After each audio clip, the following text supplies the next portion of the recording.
history, capital punishment has been used to punish serious crimes, murder, high treason and war crimes, and each civilization used a different way of killing really wicked criminals.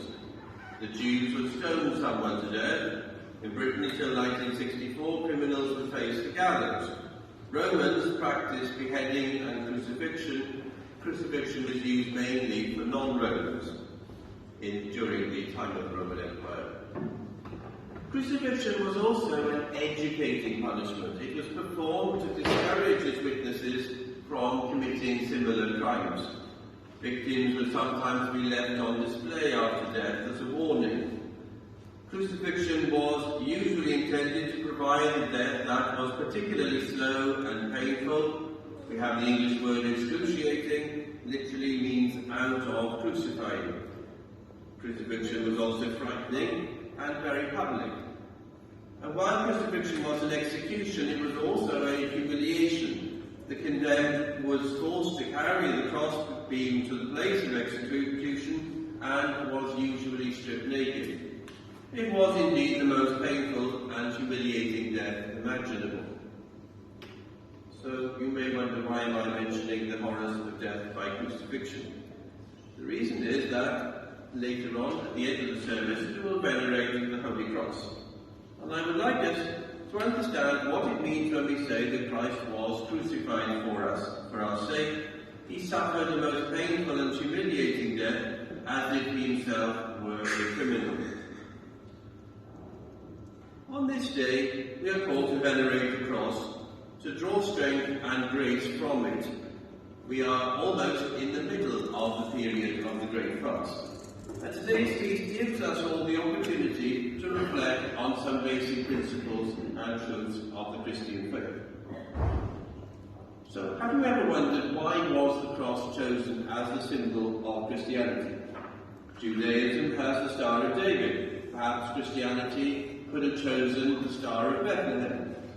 From the beginning, the Holy Spirit was an important feature in the life of the Christian church. Perhaps we could have chosen an image of a dove. But Christianity uses as its symbol the instrument that was used to kill our God.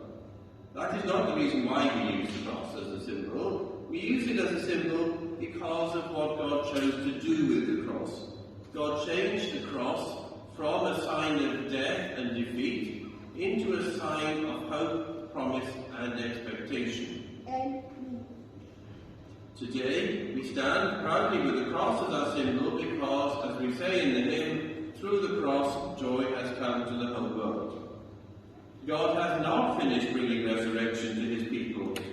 The power of the cross continues today. So why is the cross an important symbol of the faith? Why is the cross so important to Orthodox Christianity? Why do we have this feast day today and the other feasts of the cross during the year, especially the main feast on the 14th of September? It is because the cross is essential to the gospel. One cannot talk about Christ and not talk about the cross. It is an integral part of the story. In today's gospel reading, Jesus himself said, "Each one of us must pick up his cross and follow him." The cross is not just a symbol of Christianity, the cross is Christianity. And we cannot be real followers of Christ if we do not pick up our cross and follow him. As Orthodox Christians, we keep the cross of Christ in front of us always. We make the sign of the cross, we are blessed with the sign of the cross. We have the cross on vestments and books, and everywhere in the church we see the sign of the cross. We do not want ever to forget what Jesus did for us with that first cross. Even though we didn't sing Vespers yesterday, I'm going to read a line from the hymn of Vespers. Christ our God, using the cross as a pen, you dipped your finger in the red ink of your blood, and you signed our royal pardon. Remember what I said about how horrible the death crucifixion was. This is what Jesus underwent for our salvation. And that is why the Church respects and honours the cross of Christ as the greatest instrument and the symbol of mankind's redemption. St. John Chrysostom wrote, "The cross, from being an instrument of death, became a source of life. The cross killed death and smashed the gates of hell. The cross has taken away sin, it opened heaven, it took our human nature, led it up to heaven, and seated it at the right hand of God's throne. Today, as we bow before the cross of Christ, let us all look to the light of the cross, and it will dispel the darkness of our passions. We do not have many choices.